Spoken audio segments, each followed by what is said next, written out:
Hi, today we talk a little bit about Flesh and Blood, or the newest edition, Dynasty, which I already cracked some packs for, or it got a little bit extreme. That I cracked all the boxes that I had. Actually, I wanted to have some left, but I got through all of them after I heard that there was the Emperor as a Marvel, which is pretty pricey and pretty rare. I assume, at least I have not hit him, and I actually also not hit the Commander Conquer, which is a bummer. Yeah, just some Marvels, like the normal equipment Marvels, and yeah, it's fun to crack them, and I think the set looks absolutely stunning. But actually, I don't think that there was at any point a set which was complete garbage,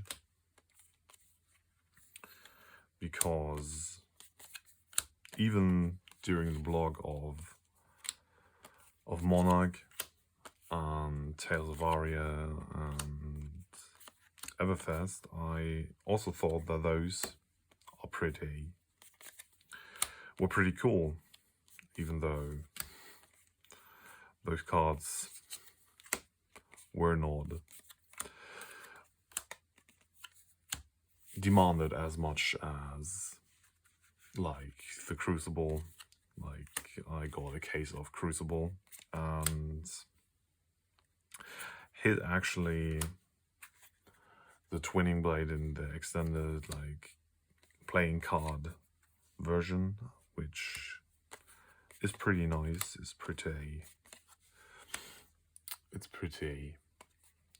pretty as well, and also it's unique, which at that time I wasn't pretty sure how good it was, and yeah, so I cut that as well. And though that era was where cards were really demanded. Every card was a treasure, which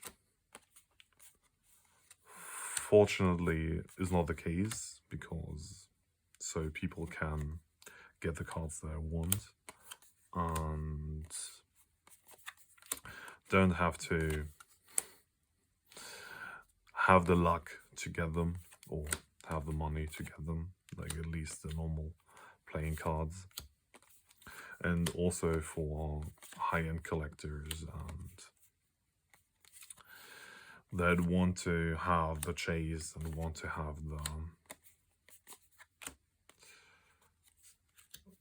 the thrill to hunt for really rare cards, like really chase cards with, I don't know what the Emperor is of the new Dynasty set, but I assume it's pretty high, and the chances are pretty low to hit it, and therefore it commands a high price tag, and it's pretty rare. So I will still, I think, keep cracking some Dynasty to maybe get the chance to get it, but I think the chances are pretty low. Yeah, and like I said, there was I think no set was a complete disaster, and I think that's a fact. Like, every set, even though it was a little bit overprinted, or even more overprinted, or it was not enough of it available. All sets have their unique vibe, and that's pretty good. It's pretty good. But what I think is a little bit disappointing is that we basically now left the 3-block model that we had with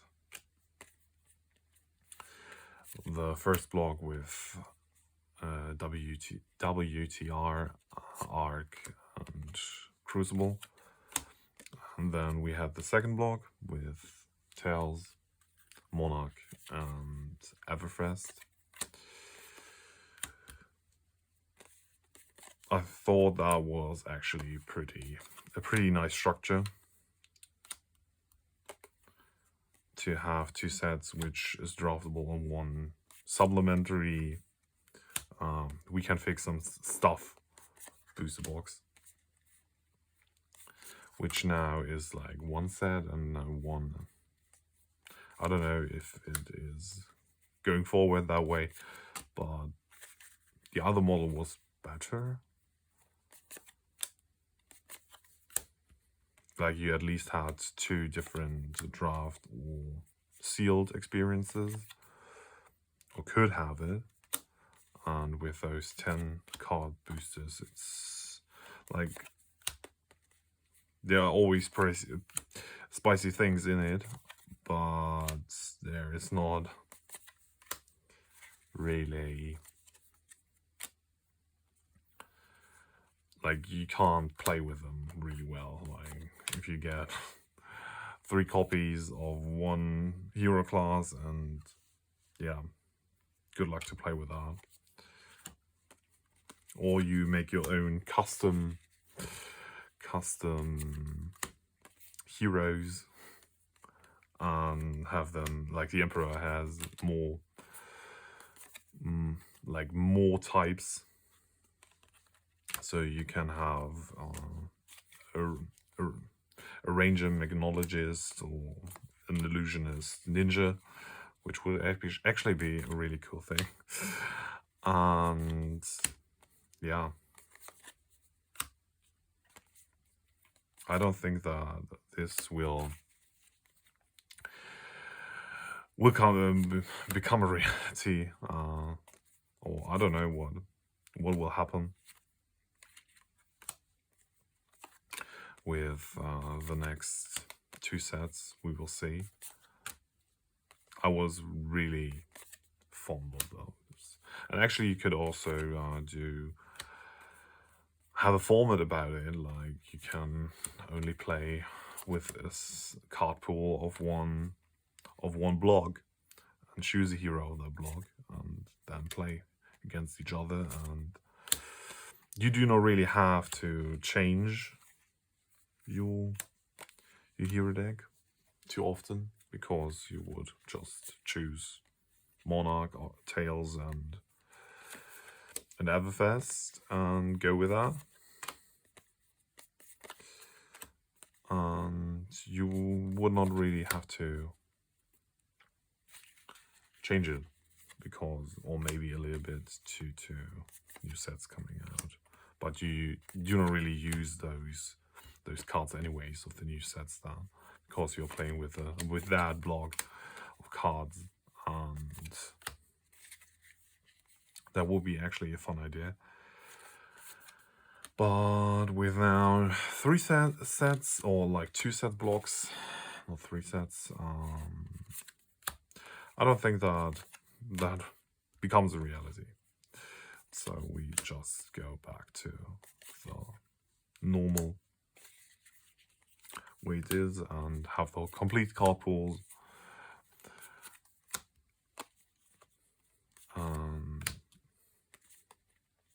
I actually build from this set, like the assassin class, which is, I think, what a lot of people would go with, because it's cool. It's I can't really think about someone who does not like the idea to be an assassin. It's maybe even more than the ninja, I guess. To be more sneaky. Yeah. But I think Flesh and Blood with the new model, like at least the new mod, the first edition and Unlimited is pretty well thought out. You still have your chase stuff, which is pretty hard to come by, and you have the radio stuff with what people can play with and can enjoy, or you can also enjoy the game with more expensive cards if you want to choose that. I'm actually a little bit more of a collector and just collect or try to collect higher end cards in the game. Maybe I'm more about the Command and Conquer rather than the Emperor. I don't know, the Emperor hasn't really gotten me that I really had to build him around that, because it's basically built around Command and Conquer, which would be cool with the cold foil version, but the Assassin is better. I think it's cooler, and I'm pretty excited about what will come for it next, or which Assassin is the next one. Other classes that I pretty much like, or like I love, is, I would say more love, is the Illusionist, which started with Prism actually. Therefore I love, or what I really much like, loving, yeah, it could be also love, the Monarch set. It's, I think the stoic thing is pretty much what I liked about the set. It was actually, I don't know, some people say Tails is better due to having all those colors and being, I think, more joyful due to it, but the stoic thing is pretty, has a lot going for it. And I would be actually pretty happy if we would see a little bit more like light thing than light and shadow again, because I miss it really, really much, even though you can't really play Prism officially anymore due to being a living legend, but I still like to have her and have my deck with her. I pretty much love the with her the Illusionist class. I also bought last the Dromai deck, which, yeah, I still haven't really gotten into buying all the necessary dragons. Even like I would love to have them all in the Marvel framework, but I don't think that will happen anywhere soon. Maybe collecting one at a time, but I don't think that it will happen like within a year or so. Slow and steady. I think that's the motto, and actually is, I think, with at least with Flesh and Blood, a reliable model. Like, nothing is as it was with the first editions, where you have the hunt at the first, and you have to get first edition, and pretty much sometimes couldn't even find it, or got a bit of hosed by certain vendors. That